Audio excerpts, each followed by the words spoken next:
जितने भी बहन भाई आज के इस वचन को सुन रहे हैं, देख रहे हैं, उन सभी को प्रभु यीशु मसीह के नाम में जय मसीह की। Praise the Lord.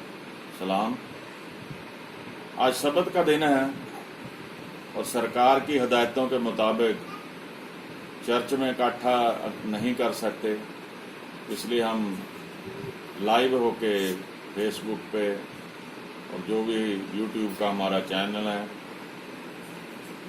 उस पे लाइव होके हम ये वचन डिलीवर करने जा रहे हैं प्रभु यीशु मसीह की मेहरबानी से। हालेलुया।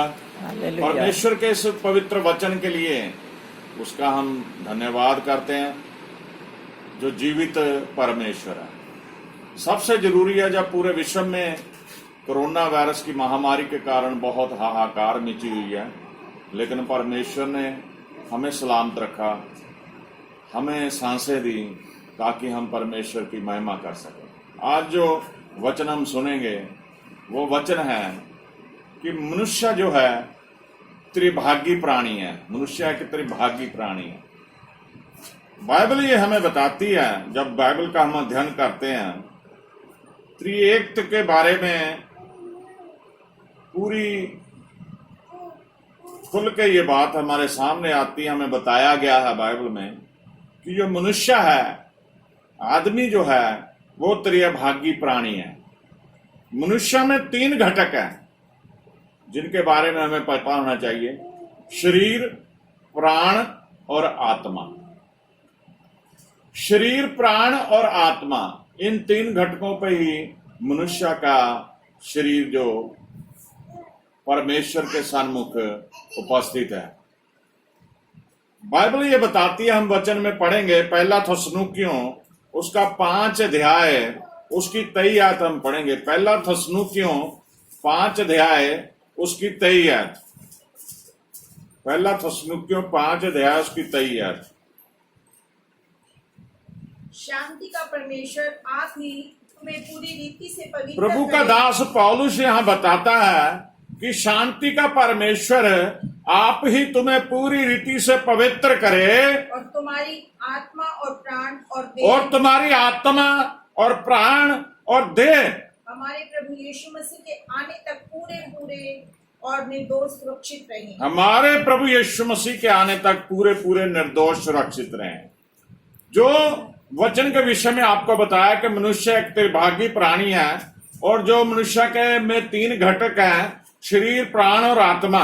और वचन में पौलुस ये बताता है पहला थिस्सलुनीकियों 5 की 23 में कि जो शांति का परमेश्वर, शांति का परमेश्वर कौन है? प्रभु यीशु मसीह। आप ही तुम्हें पूरी रीति से पवित्र करे, पाक करे, साफ करे। और तुम्हारी आत्मा, जो 3 घटक है उसमें आत्मा भी है, तुम्हारी आत्मा और प्राण और देह जो शरीर है, शरीर, प्राण और आत्मा, तीनों घटक है। और तीनों के बारे में उसने इस वचन में लिखा कि तुम्हारी आत्मा और प्राण और देह हमारे प्रभु यीशु मसीह के आने तक पूरे पूरे और निर्दोष सुरक्षित रहे। आमीन। अब परमेश्वर ने हमें 3 घटक जो दिए हैं, हमें प्रभु यीशु मसीह के आने तक, प्रभु यीशु मसीह की आमद किसी भी समय हो सकती है। एक तो हम पवित्र रहें, पाप से रहित अपना जीवन जिए। दूसरा, हम परमेश्वर की हजूरी में अपने प्राण, अपनी आत्मा और अपनी देह को सुरक्षित परमेश्वर के सामने निर्दोष और सुरक्षित रख सकें। मेरे अजीज बहन भाइयों, यह शब्द जो हमने पढ़े हैं, यह हमें बताते हैं कि मनुष्य जो है 3 अलग अलग और जो घटक है उसके अलग अलग है, लेकिन इसमें थोड़ी भिन्नता जरूर है, हो सकती है, पर फिर भी इसका अस्तित्व है। इब्रानियों का खत उसका 4 अध्याय उसकी 12 आयत में हम पढ़ेंगे। इब्रानियों 4 की 12।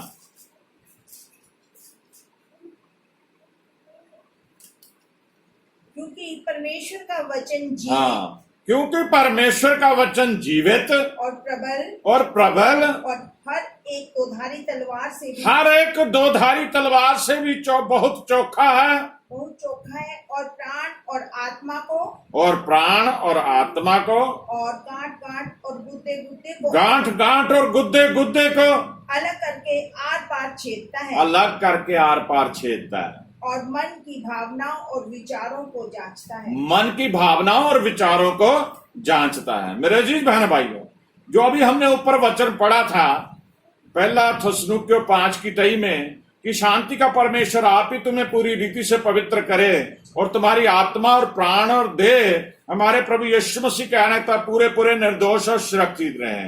अब यहाँ पे प्रभु का दास बताता है क्योंकि परमेश्वर का जो वचन है वो जिंदा वचन है, जीवित वचन है और बहुत ही प्रबल है, प्रभावशाली है और हर एक दो धारी तलवार से भी बहुत चोखा है।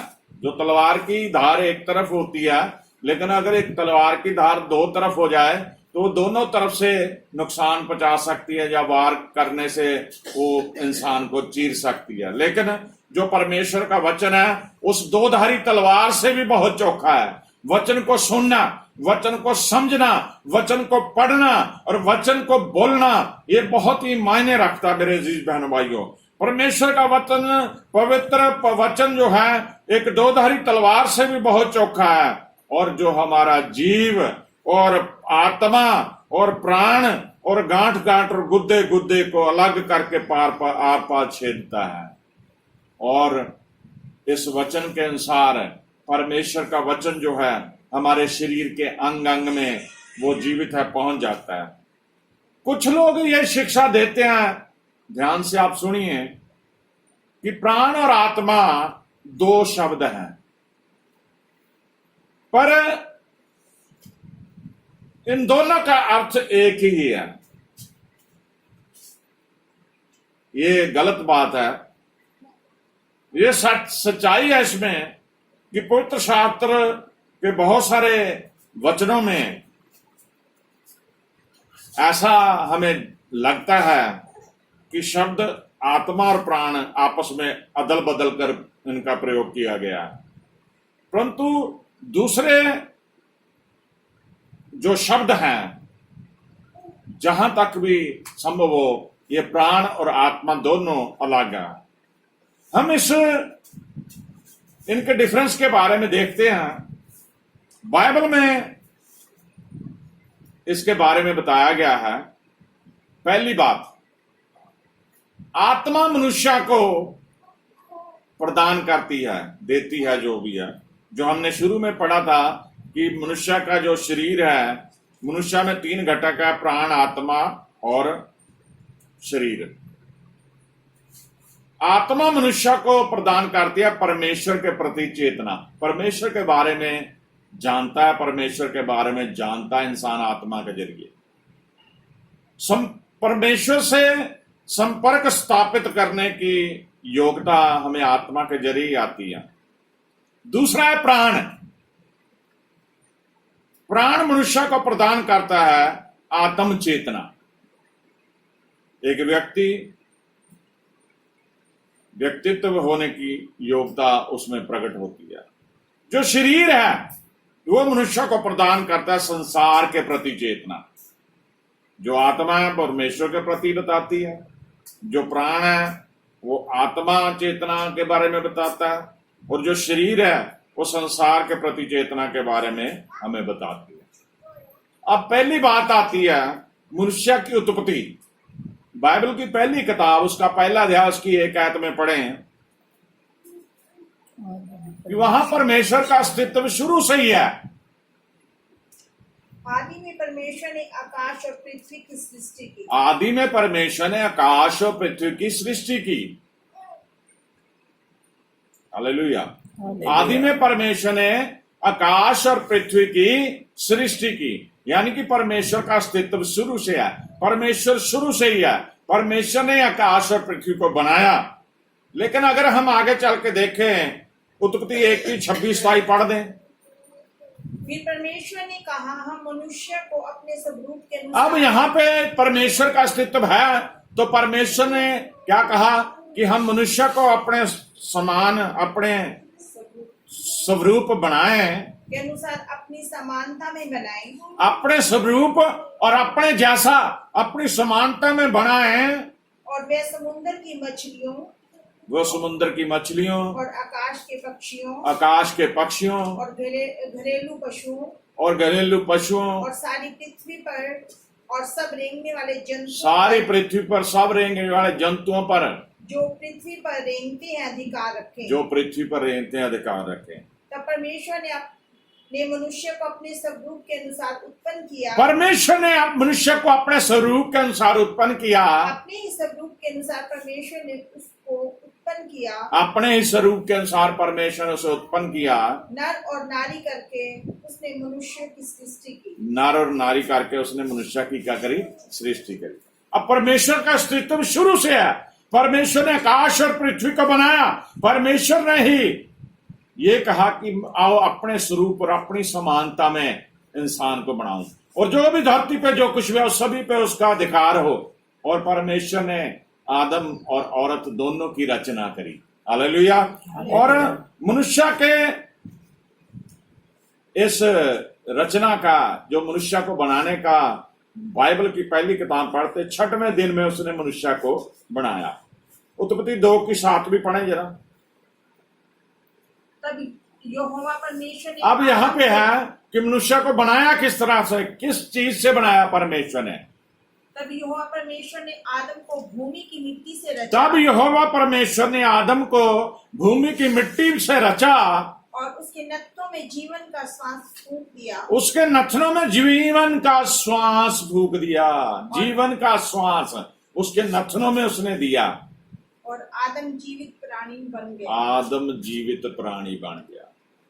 अब जो 3 घटक त्रिएक प्राणी है इंसान, शरीर, आत्मा और प्राण। शरीर, प्राण और आत्मा। परमेश्वर ने मिट्टी से शरीर बनाया और नाक नथनों के जरिए अपनी आत्मा से दे दी और वो जीवित बन गया, उसमें प्राण आ गए।